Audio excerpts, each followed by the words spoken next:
84세 김영호 할아버지는 오늘도 혼자 저녁을 차립니다. 아내가 떠난 지 벌써 1년 반. 그런데 요즘 이상한 일이 벌어지고 있습니다.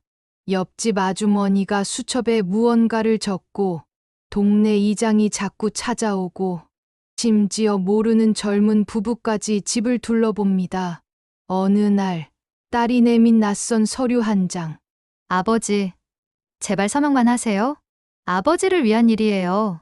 정말 나를 위한 걸까? 아니면 나를 이 집에서 내쫓으려는 걸까?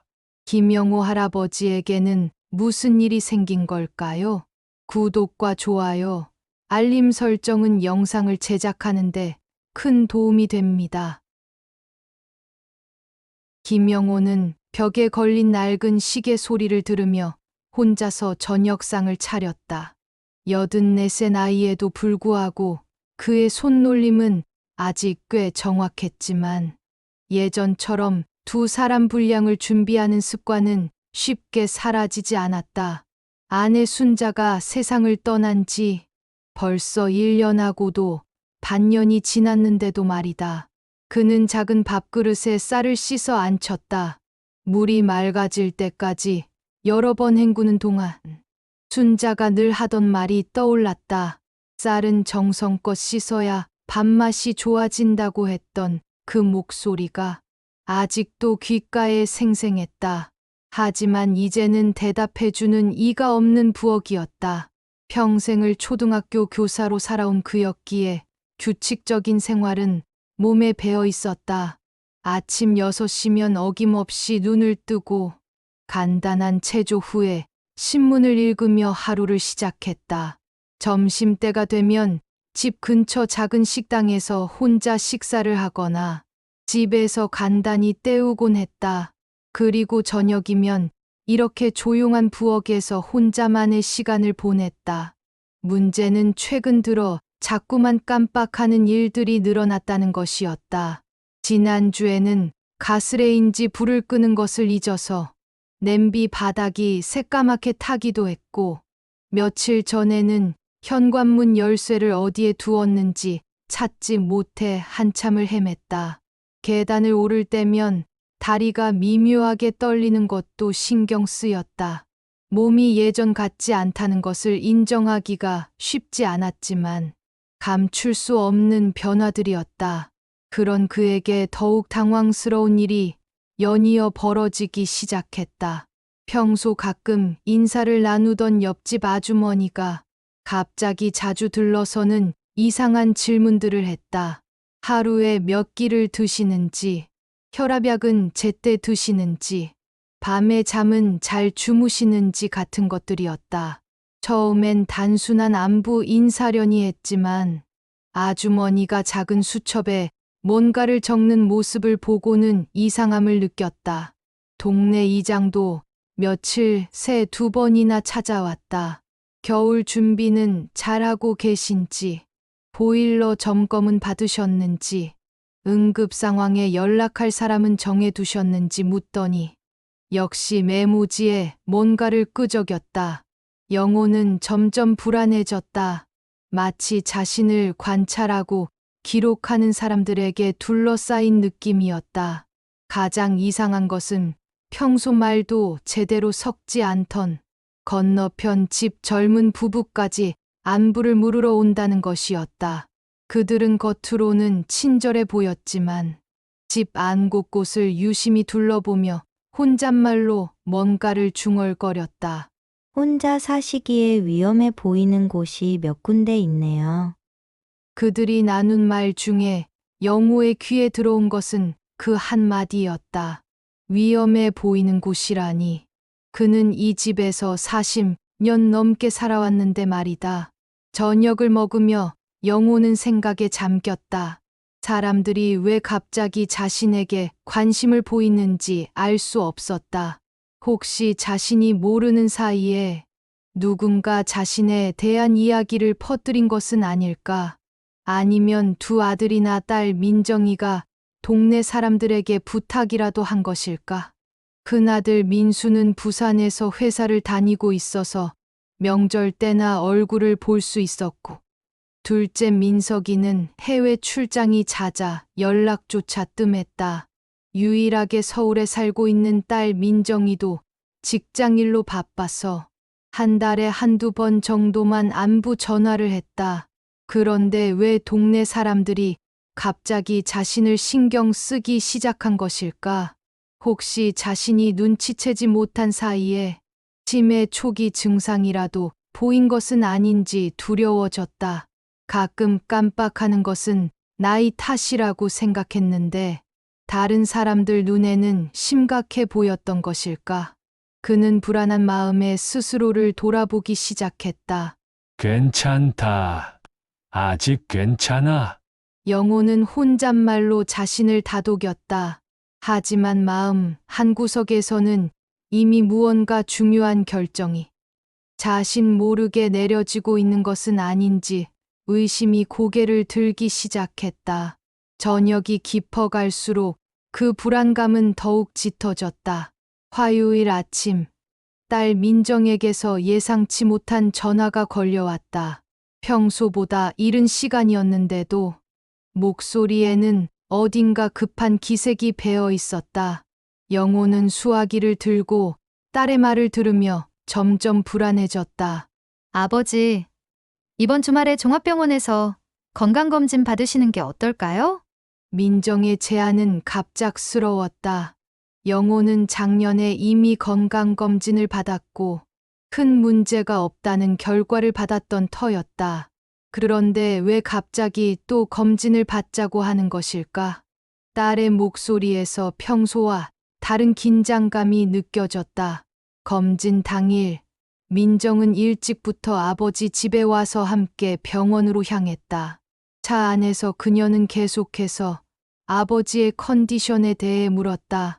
요즘 잠은 잘 주무시는지, 식사는 제때 하시는지, 어지럼증은 없으신지 하나하나 확인하는 모습이었다.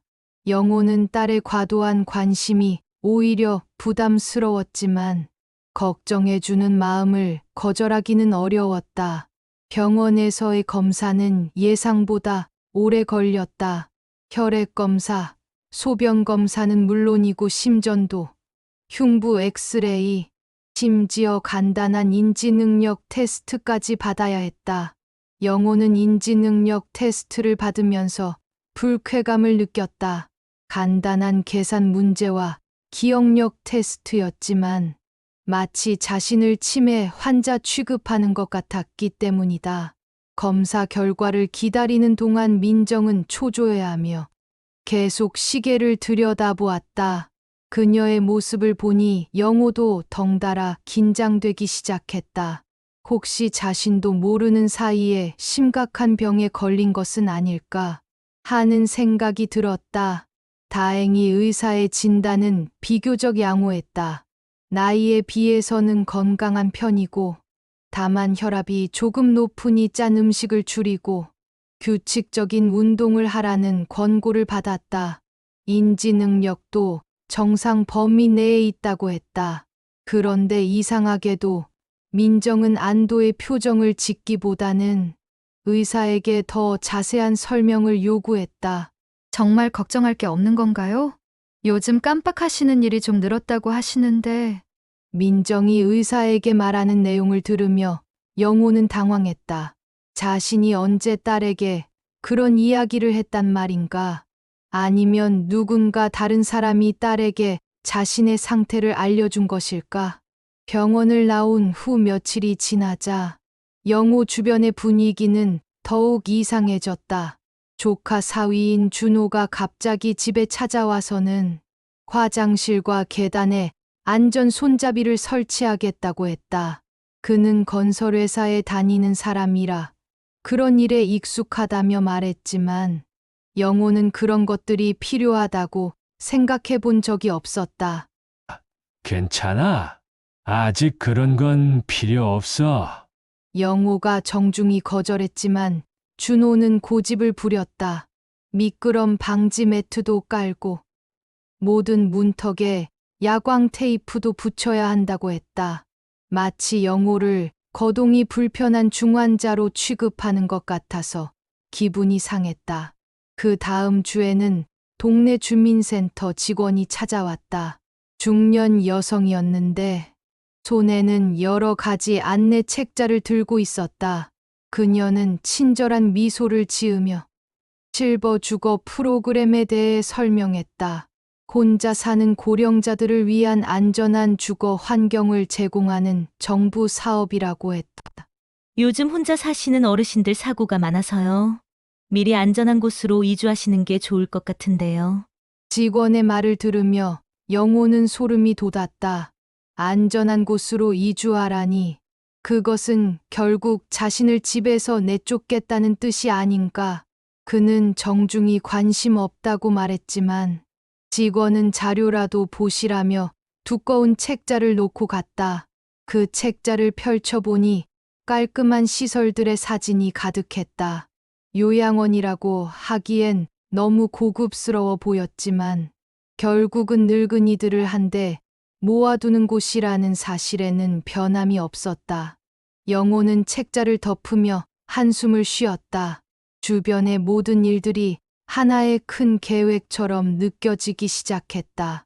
갑작스러운 건강검진, 안전시설 설치 제한, 주거 프로그램 안내까지 모든 것이 자신을 현재 살고 있는 집에서 떠나게 만들려는 시도처럼 보였다. 영호는 밤마다 잠들기 전에 이런 생각들로 괴로워했다. 가족들이 자신을 부담스러워하는 것일까? 아니면 정말로 자신이 위험한 상태에 있는 것일까? 하지만 무엇보다 두려운 것은 자신의 의사와 상관없이 모든 일이 진행되고 있다는 느낌이었다. 마치 거대한 톱니바퀴 속에서 한없이 작아지는 자신을 발견하는 것 같았다. 목요일 저녁, 영호는 평소처럼 뉴스를 보며 차를 마시고 있었다. 현관 벨소리가 울리자 그는 천천히 일어나 문을 열었다. 딸 민정이 서 있었는데 손에는 검은색 서류 가방을 들고 있었다. 그녀의 표정은 평소보다 진지해 보였고 눈빛에는 어떤 결의 같은 것이 담겨 있었다. 아버지, 오늘 밤에 중요한 이야기 좀 하려고 왔어요. 민정은 거실 소파에 앉으며 서류 가방을 테이블 위에 올려놓았다. 그 가방을 보는 순간 영호의 가슴이 두근거리기 시작했다. 좋지 않은 예감이 들었다. 요즘 며칠 동안 겪었던 이상한 일들이 모두 이 순간을 위한 준비 과정이었던 것 같았다. 민정은 가방에서 두툼한 서류 뭉치를 꺼냈다. A사 용지가 10장도 넘어 보였는데 각 페이지마다 빼곡하게 글자가 적혀 있었다. 영호는 돋보기를 쓰고 첫 페이지를 들여다보려 했지만 작은 글씨들이 눈에 잘 들어오지 않았다. 법률 용어들과 복잡한 조항들로 가득한 문서였다. 서류의 제목 부분에는 입소 신청서라는 단어가 보였다. 그 순간 영호의 머릿속이 하얘졌다. 입소 신청서라니. 그렇다면 이것은 요양원 입원을 위한 서류인가? 아니면 그 주민센터 직원이 말했던 실버 주거 프로그램 관련 문서인가? 어찌됐든 자신을 현재 살고 있는 집에서 떠나게 만들려는 서류임에는 분명해 보였다. 이게 뭐니? 영호가 떨리는 목소리로 물었지만 민정은 명확한 답변을 피했다. 대신 아버지를 위한 안전 조치라는 말만 반복했다. 그녀는 서류의 내용을 자세히 설명하지 않고 그저 몇 군데 서명할 부분만 가리켰다. 영호는 딸의 이런 모습이 낯설었다. 평소 꼼꼼하고 설명을 잘해주던 민정이 왜 이렇게 회피적으로 행동하는 것일까? 아버지를 위한 일이에요. 믿고 서명해 주세요. 민정의 말에는 어떤 간절함이 담겨 있었다.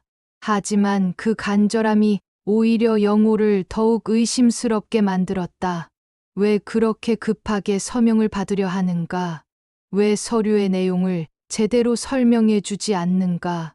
영호는 서류를 한 장씩 넘겨보려 했지만 복잡한 법률 용어들과 세부 조항들이 그의 이해력을 벗어났다. 나이가 들면서 집중력이 예전 같지 않았고 특히 이런 공식적인 문서는 더욱 어렵게 느껴졌다. 하지만 서명을 하라는 부분들은 선명하게 표시되어 있었다. 마치 다른 내용은 읽지 말고 그저 이름만 쓰라는 것 같았다. 시간이 흐를수록 거실의 분위기는 무거워졌다. 민정은 계속해서 시계를 확인하며 초조해. 영호는 서류를 앞뒤로 뒤적이며 고민에 빠졌다. 딸을 믿고 싶었지만 최근 1년의 사건들을 생각하면 섣불리 서명하기가 두려웠다. 정말 아무것도 설명해 줄 수 없냐? 영호가 다시 한번 물었지만 민정은 여전히 막연한 대답만 했다. 아버지의 건강과 안전을 위한 조치이고 가족 모두가 동의한 일이라고 했다. 가족 모두가 동의했다는 말에 영호는 더욱 당황했다. 언제 그런 논의가 있었던 것인가? 왜 정작 당사자인 자신은 그 논의에서 제외되었던 것인가? 서류에는 여러 곳에 서명란이 있었다. 어떤 것은 신청자 서명이었고 어떤 것은 보증인 서명이었다. 민정은 이미 자신의 이름을 몇 군데 써넣은 상태였다. 이제 아버지의 서명만 받으면 모든 절차가 완료되는 것 같았다. 영호는 펜을 들고 한참을 망설였다. 평생을 살아온 이 집을 떠나야 한다는 것이 실감 나지 않았다. 이 집에는 순자와의 추억이 곳곳에 스며 있었다. 거실의 오래된 소파, 부엌의 낡은 식탁, 침실의 작은 화장대까지. 모든 것이 소중한 기억들로 가득했다. 그런데 이제 그 모든 것을 포기해야 한다는 것인가? 하지만 딸의 간절한 눈빛을 보니 거절하기가 어려웠다. 민정은 평소 효심이 깊은 아이였고 아버지를 위해서라면 무엇이든 하려고 하는 성격이었다. 비록 방법이 마음에 들지 않았지만 그녀 나름대로는 아버지를 걱정하는 마음에서 이런 일을 추진하는 것일 수도 있었다. 결국 영호는 떨리는 손으로 첫 번째 서명란에 자신의 이름을 적었다. 한 획씩 그을 때마다 가슴이 무거워졌다. 두 번째, 세 번째 서명을 할 때쯤에는 손이 너무 떨려서 글씨가 삐뚤빼뚤해졌다. 모든 서명을 마치자 민정은 안도의 한숨을 쉬었다. 그녀는 서류를 다시 가방에 넣으며 곧 연락이 올 것이라고 말했다. 그 말이 끝나자마자 민정은 서둘러 집을 나섰다. 영호는 혼자 남겨진 거실에서 자신이 무엇을 한 것인지 곰곰 생각해 보았지만 여전히 명확하지 않았다. 그날 밤 영호는 잠을 이루지 못했다. 천장을 바라보며 온갖 생각이 머릿속을 맴돌았다. 혹시 자신이 돌이킬 수 없는 실수를 한 것은 아닐까 하는 두려움이 밤새 그를 괴롭혔다. 서류에 서명한 지 사흘 후 민정에게서 전화가 왔다. 목소리에는 평소와 다른 설렘 같은 것이 섞여 있었다. 내일 아침 일찍 데리러 가겠다고 했는데 어디로 가는지는 구체적으로 말해주지 않았다. 그저 좋은 곳이라는 말만 반복했다. 영호는 밤새 잠을 설쳤다. 드디어 그날이 온 것 같았다. 새벽같이 일어나 간단히 씻고 평소 입던 편안한 옷을 골라 입었다. 가방을 싸야 하는지 물어보려 했지만 민정은 아무것도 준비하지 말라고 했었다. 필요한 것은 모두 준비되어 있다는 말이었다. 그 말이 오히려 더 불안하게 만들었다. 오전 9시쯤 민정이 차를 몰고 왔다. 그녀는 평소보다 밝은 표정이었지만 영호는 여전히 마음이 무거웠다. 차에 타면서 마지막으로 자신이 40년 넘게 살았던 집을 돌아보았다. 작은 마당의 감나무, 현관 옆의 화분, 2층 창문에 걸린 하얀 커튼까지 모든 것이 눈에 선명하게 들어왔다. 자는 시내를 벗어나 교회로 향했다. 영호가 아는 요양원들은 대부분 시내에 있었는데 왜 이렇게 멀리 가는 것일까? 창밖으로 보이는 풍경은 점점 낯설어졌다. 고층 아파트들이 사라지고 넓은 들판과 작은 언덕들이 나타났다. 도시의 소음도 점차 멀어지고 있었다. 민정은 운전에 집중하며 별다른 말을 하지 않았다.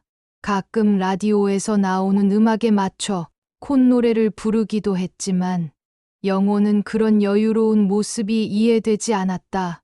자신을 낯선 곳에 데려가면서 어떻게 그렇게 태연할 수 있단 말인가? 1시간 정도 달렸을까? 차는 작은 시골 마을 입구에서 멈췄다. 주변에는 낮은 담장으로 둘러싸인 전원주택들이 여러 채 보였다. 생각했던 요양원의 모습과는 전혀 달랐다. 콘크리트 건물이 아닌 따뜻한 느낌의 목조 주택들이었고 앞마당에는 작은 텃밭도 있었다. 민정은 차에서 내리더니 영호에게도 내리라고 손짓했다. 영호는 천천히 차에서 내려 주변을 둘러보았다. 공기가 맑고 조용했다. 멀리서 새소리도 들렸다. 하지만 여전히 이곳이 어디인지, 왜 이런 곳에 온 것인지 알 수 없었다. 여기가 어디니? 영호가 물었지만 민정은 미소만 지을 뿐 대답하지 않았다. 그녀는 아버지의 팔을 살짝 잡고 한 집의 현관문 앞으로 걸어갔다. 그 집은 다른 집들보다 조금 더 컸고 앞마당에는 예쁜 꽃들이 피어 있었다. 현관문이 열리자 영호는 깜짝 놀랐다. 안에서 나온 것은 낯선 간병인이나 시설 직원이 아니었다. 큰아들 민수와 둘째 민석이 그리고 며느리들과 손주들까지 모두 모여 있었다. 부산에 있어야 할 민수도 해외 출장 중이라고 했던 민석이도 모두 환한 미소를 지으며 그를 맞이했다. 할아버지, 손주들이 달려와서 그의 다리에 매달렸다. 평소 명절에나 볼 수 있던 아이들이 이렇게 반겨주니 영호는 당황스러웠다. 이게 무슨 상황인지 이해할 수 없었다. 집 안으로 들어가니 더욱 놀라운 광경이 펼쳐졌다.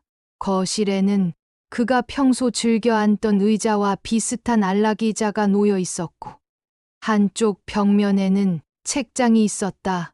그 책장에는 그가 좋아하던 역사책들이 가지런히 꽂혀 있었다. 심지어 집에서 기르던 화분까지 그대로 옮겨져 있었다. 민정이 그를 2층으로 안내했다. 계단을 오르며 보니 벽에는 가족 사진들이 걸려 있었다. 순자와 함께 찍은 사진, 아이들이 어렸을 때 사진들, 최근에 찍은 손주들 사진까지 시간 순서대로 정리되어 있었다. 2층에 마련된 방을 보고 영호는 말을 잃었다. 그의 집 침실과 거의 똑같이 꾸며져 있었던 것이다. 익숙한 침대, 오래된 서랍장, 순자의 사진이 놓인 화장대까지 모든 것이 그대로였다. 심지어 옷장 안에는 그의 옷들이 가지런히 걸려 있었다. 민정이 옆에서 조심스럽게 설명했다. 이곳은 요양원이 아니라 가족들이 함께 살기 위해 마련한 공동주택이라고 했다. 각자의 방은 따로 있지만 거실과 부엌, 정원은 함께 사용하는 구조였다. 큰아들 민수는 부산지사에서 서울 본사로 발령이 났고 둘째 민석이는 해외 출장을 줄이고 국내 업무로 전환했다고 했다. 영호는 이 모든 상황이 믿어지지 않았다.